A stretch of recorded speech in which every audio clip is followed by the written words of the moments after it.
करें। मैं बात ये करना चाह रहा था, जो संविधान की बात हो रही थी, हमारे मुख्य अतिथि जी ने सम्राट अशोक महान के पूरी इतिहास के बारे में परिचर्चा की है। सोचने की बात है कि 1947 में जब हमारा देश आजाद हुआ तो हमारे संविधान निर्माताओं को संविधान लिखने की क्या जरूरत पड़ गई। सम माने बराबर होता है और विधान माने कानून होता है। यहाँ प्रबुद्ध वर्ग मंच पर बैठे हैं, सामने भी हमारे लोग बैठे हैं। मेरी समझ से या सम्राट अशोक क्लब की विचारधाराओं से पहले जब हमारा देश आजाद हुआ तो इस देश में संविधान नहीं था, विषम विधान था। और उस विषम विधान क्या परिभाषित अगर करने का अगर आप प्रयास करें तो थोड़ा सा पहले आप चले जाएं, आजादी से पहले। आजादी से पहले अगर आप देखेंगे तो किसी भी वर्ग की महिलाओं को और यहाँ की जो शूद्र जातियां कही जाती थी उनको पढ़ने का अधिकार नहीं था। इससे परिलक्षित होता है, ये सिद्ध होता है कि जिस देश में हम रहते हैं एक ऐसी परिस्थिति पैदा हुई थी कि इस देश के अंदर अलग अलग व्यक्तियों के लिए अलग अलग कानून, अलग अलग नियम बनाए गए थे। और इस बात का जब हमारा देश आजाद हुआ, जिसकी चर्चा गिरीश सर ने किया कि 299 लोगों ने इस बात को कितने दिनों तक चिंतन मनन किए और फिर इस देश का संविधान बना। संविधान जब बना तो उस संविधान के किसी भी आर्टिकल को आप पढ़ेंगे तो उसमें यह सिद्ध होता है कि इस देश का कोई भी नागरिक है उसके लिए वो कानून, चाहे वो पश्चिम का हो, चाहे केरल का हो, चाहे दक्षिण का हो, इस भारत के अंदर कोई भी व्यक्ति है उसके लिए बराबर का कानून है। इसीलिए इसको संविधान कहा जाता है। पहले आप देख लीजिए, एक समय था कि जब इसी देश की महिला, जिसको शिक्षा की देवी, शिक्षा की जननी, भारत की पहली महिला शिक्षिका जिनका नामकरण किया जाता है, सावित्रीबाई फूले, बहुत दिन नहीं हुआ। उस समय इस देश की क्या स्थितियां रही उसकी परिकल्पना किया गया। संविधान निर्माताओं ने उसकी परिकल्पना की। अगर उससे थोड़ा सा पहले जाएंगे तो इस देश के अंदर और भी विचित्र रूप से कानून बनाए गए थे। सिर्फ एक व्यक्ति, एक वर्ग के लोगों को पढ़ने का अधिकार था। और इसीलिए मैं कहना चाहता हूं, उस अधिकार का जिस लोगों ने को अधिकार था और जिन लोगों ने जिस तरह से समझा दिया उसी तरह से हमारे लोग समझ गए, जैसे उन्होंने समझा दिया। जैसे मैं उदाहरण अभी बताऊं, अगर इसी मंच के माध्यम से एक उर्दू में पत्र आ जाए तो मुझे लगता है कि इस मंच पर बैठे हुए कोई भी व्यक्ति इस पत्र का वाचन नहीं कर पाएंगे। और जनाब रफीक साहब को दिया जाएगा तो संभवतः उस पत्र का वाचन करेंगे। और उस पत्र में क्या लिखा हुआ है ये जो कहेंगे उसी को हम लोग मानेंगे। और यही स्थिति आई। पुनः मैं अपनी बेटियों से चाहूंगा, मैं माताओं बहनों से बात करना चाह रहा हूं। मेरी बात को थोड़ा सा आधे घंटे नहीं लूंगा, 10-15 मिनट में बोलूंगा। इसी तरह से जो लोग उस समय पढ़ लिए थे और जैसे जैसे लोगों ने समझा दिया, हमारे अपने लोगों ने उसी तरह से समझ लिया। और जब समझ लिया तो वो अपने बेटों के अंदर हमने डाल दिया और बेटों से फिर बेटों के अंदर चला आया और वो परंपरा बन गई, वही परंपरा बन गई। इसलिए ये मैं कहना चाहता हूं कि उस समय समझा दिया गया, आज भी मैं कहता हूं, आज भी मैं कहता हूं, उस समय समझाया गया कि सबका मालिक ऊपर वाला है, और हम लोगों ने उसको इसलिए मान लिया। आज भी मैं कहता हूं, इस मंच के माध्यम से भी कहता हूं कि सबका मालिक ऊपर वाला है, लेकिन बताया गया कि ऊपर वाला कौन है, तो मनुष्य के अगर शरीर की कल्पना करेंगे, शरीर के बारे में सोचेंगे, तो ऊपर वाला आपका मस्तिष्क होता है, आपका दिमाग होता है।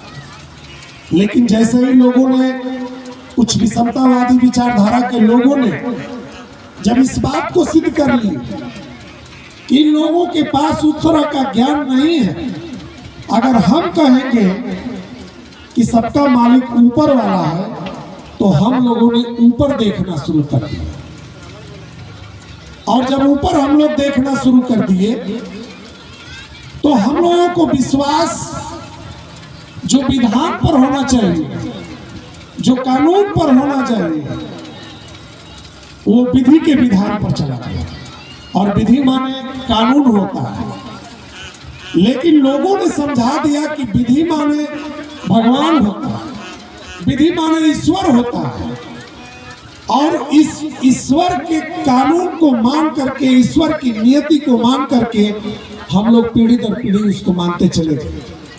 समझाया तो उसने सही, लेकिन हम लोगों को समझ में नहीं आया। आज कुछ लोग समझ भी रहे हैं, लेकिन समझने के बाद भी वो ना समझ बन जाते हैं। इसीलिए कहना चाहता हूं कि समझ कर जो ना समझे समझो, आज वही ना समझे। बहुत से लोग समझ रहे हैं, बहुत सारी हमारी माताएं बहनें भी समझ रही हैं। आज सम्राट अशोक क्लब का 28 वर्ष का प्रयास, गिरीश सर जैसे, बजरंगी सर जैसे, सरवण जैसे इस गोरखपुर के लोगों ने जिस तरह से लोगों को समझाने का प्रयास किया, आज बहुत से लोग समझ गए, लेकिन समझ करके भी आज ना समझ बनेंगे। जिसकी चर्चा हमारे गिरीश सर जी ने कहा कि वायरस है, उसको माइक्रोस्कोप से देखा जाएगा। अब क्या समझ पाए? आजादी मिली 1947 में, संविधान लिखा गया 26 नवंबर 1949। अभी हमारी बेटी ने उसकी प्रस्तावना को पढ़ा।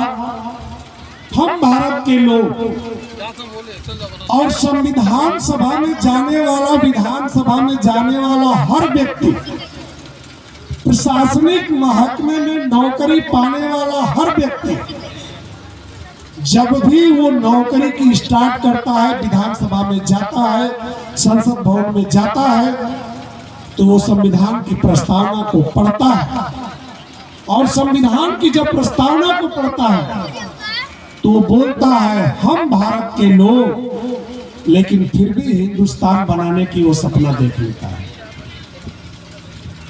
इसलिए कि वो जान रहा है कि जो लोग को पढ़ रहे हैं, पढ़ने को तो हमने पढ़ लिया कि हम भारत के लोग, संविधान के पूरे आर्टिकल को आप पलट करके देख सकते हैं, कहीं भी संविधान में हिंदुस्तान नहीं लिखा है। ये मैं दावे के साथ कहना चाहता हूं। लेकिन संवैधानिक पदों पर बैठे हुए लोग उस काल से, आज की बात मैं नहीं कर रहा, देश आजाद हुआ उससे पहले कुछ चक्र चल रहा था। चक्र तो बहुत चला, अभी उसकी चर्चा 2 मिनट में करूंगा, लेकिन उस समय से भी वो चक्र चल रहा था कि बात कुछ और कहेंगे लेकिन कार्य कुछ और करेंगे। लेकिन ये तो धन्य है सम्राट अशोक क्लब के ये बेटियां, सम्राट अशोक क्लब के मेहरून कलर के लोग,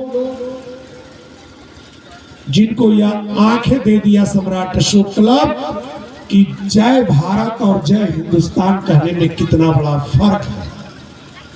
अगर हम जय भारत कहते हैं तो निश्चित तौर से इस देश की गरिमा, इस देश की एकता और अखंडता हमारी सुरक्षित रहती है।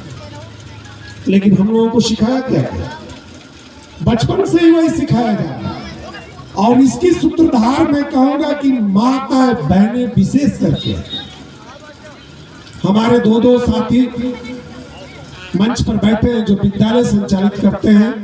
मैं थोड़ा सा आपको टिप्स देना चाहता हूं। करने की जरूरत है। अंधेरे को क्यों धिक्कारे, आओ मिलकर एक दीप जलाए। हम लोग अंधेरे को धिक्कारने की से केवल काम नहीं चलेगा। अभी यहाँ अंधेरा होने लगा, जनरेटर चल गया, प्रकाश आ गया। सिर्फ मैं निवेदन करना चाहूंगा, सम्राट अशोक क्लब के ही नहीं, ये हमारे देश के सारे भारतीयों का यह नैतिक कर्तव्य बनता है। इस देश की एकता और अखंडता को बचाए रखने के लिए जहां से भी शुरुआत आपको करनी है, आपको करने की जरूरत है। मैं अपने दोनों अग्रज भाइयों से मैं बता दूं, दो मेरे पास इंटर कॉलेज है, उसका मैं मैनेजर हूं। लेकिन प्रत्येक सोमवार को मेरे विद्यालय की अगर प्रेयर होती है तो प्रेयर से पहले भारत का संविधान की उद्देशिका पढ़ी जाती है। ये भारत की संविधान की उद्देशिका पढ़ने के बाद एक मेरा छोटा सा बच्चा भी होगा विद्यालय का, चाहे वो हिंदू हो, मुसलमान हो, बौद्ध हो, सिख हो, ईसाई हो, वो किसी भी धर्म और जाति का हो सकता है। लेकिन विद्यालय एक ऐसा मंदिर है जिसमें सभी धर्म और संप्रदाय के बच्चे पढ़ने जाते हैं। इसलिए नैतिक कर्तव्य बनता है पहले विद्यालय की, जो गुरुकुल कही जाती थी। नैतिक कर्तव्य बनता है हमारी माताओं को, जो अपने बच्चे को अंगुली पकड़ करके चलना सिखाती है। अभी मैं देख रहा था, जब भारत की संविधान की उद्देशिका पढ़ी जा रही थी तो इसी कैंपस में बहुत से खड़े लोग इस बात को नहीं समझ पा रहे थे कि हम लोग क्या पढ़ रहे हैं। मैंने देखा, यहाँ संचालक महोदय ने कहा, अंशिका बेटी ने भी कहा कि दाहिना हाथ आगे कर लिया जाए। आखिर मंदिर में जाने के बाद मंदिर की चौखट पर जूते निकाल देना होता है, ये किसने सिखाया? इस देश का हर बच्चा इस बात को जानता है कि मंदिर में हमें प्रवेश करना है तो अपने जूते को उतार देना है।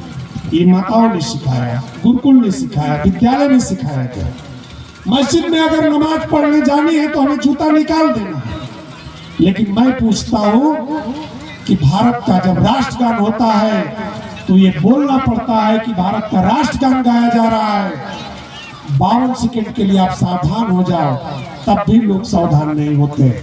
इसलिए कि मंदिर और मस्जिद में जाने से उनको पहले डर पैदा कर दिया गया कि अगर जूते निकाल करके नहीं जाओगे तो निश्चित तौर से तुम्हें आज नहीं तो कल सजा मिलेगी।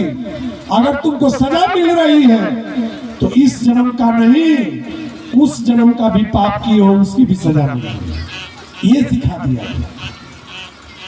गलती मैं अपने पूर्वजों को भी नहीं मानता।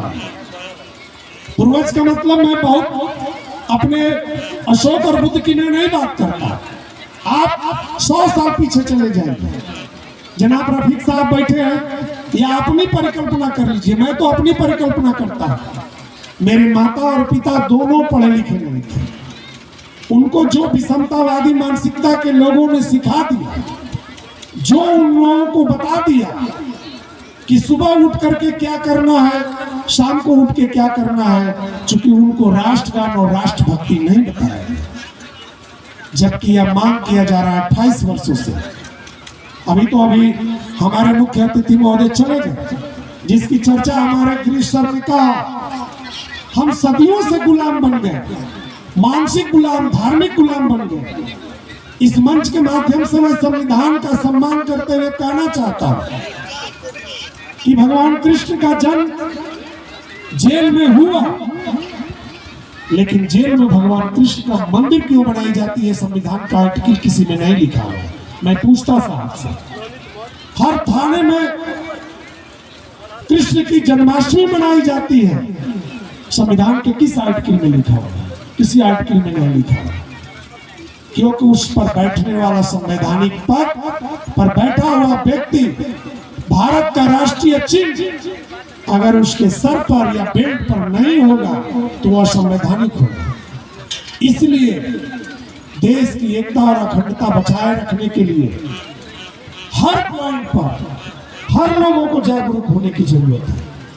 धर्म और संप्रदाय से ऊपर उठ करके जब हम राष्ट्र की एकता और अखंडता की बात करेंगे तो निश्चित तौर से हमारा देश सुरक्षित रहेगा।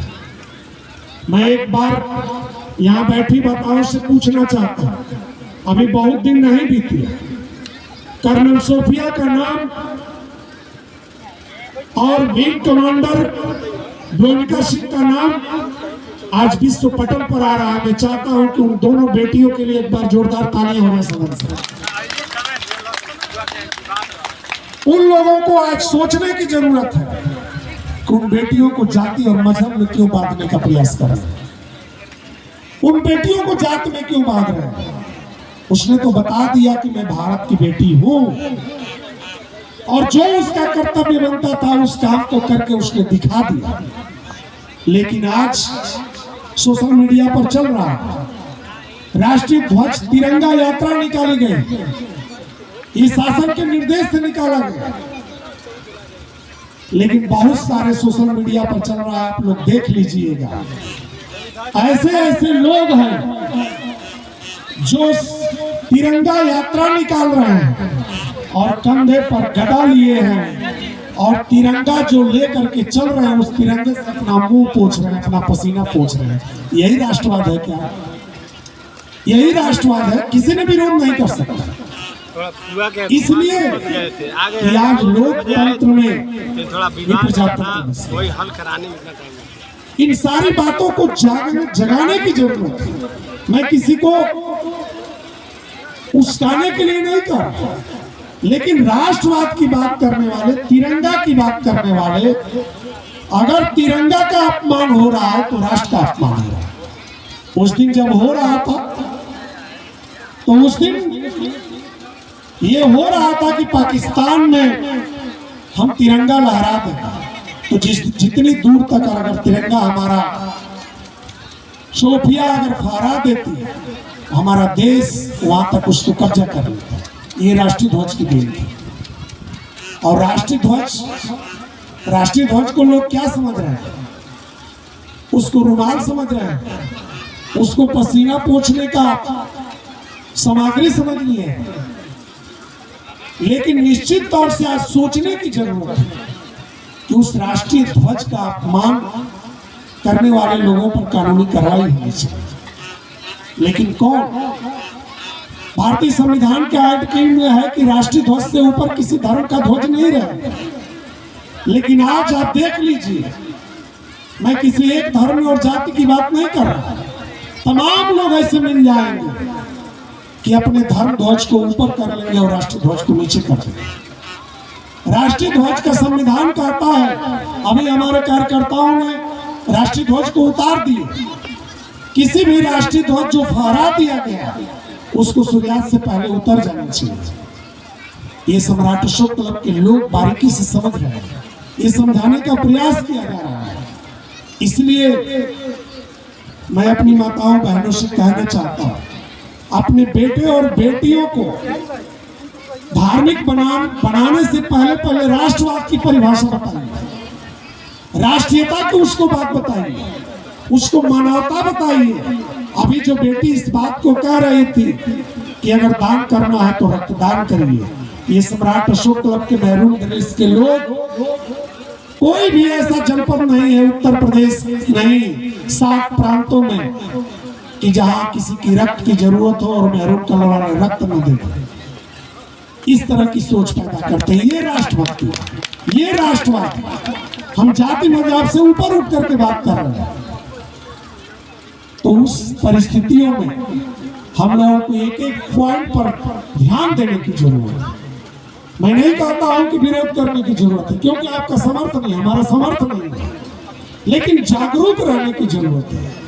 अगर कोई आदमी समझाने का प्रयास कर रहा है और गलत तरीके से समझाने का प्रयास कर रहा है तो उसका माकूल तौर पर जवाब देने की जरूरत है, जैसा गिरीश सर ने अभी बताया। अब तिरंगे की बात कर रहे हैं 2 मिनट।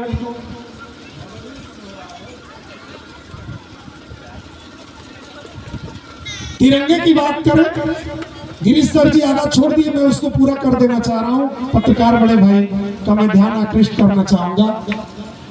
तिरंगे में 3 रंग है, उसमें चक्र की बात है। उसमें कौन चक्र है? अशोक चक्र है। तो वो अपना कार्य कर लेता है।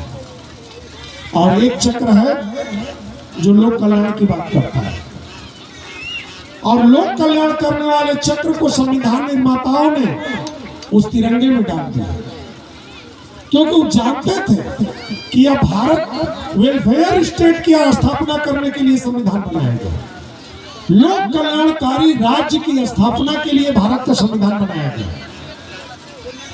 और इस देश का रहने वाला हर व्यक्ति सम्राट अशोक महान की लोक कल्याणकारी नीतियों के तहत इस देश की एकता और अखंडता को बनाए रखेगा, इस सोच करके भारत का संविधान बनाया गया। तब जाकर के उसमें अशोक चक्र को डाला गया, और घरों के अंदर चित्रों के माध्यम से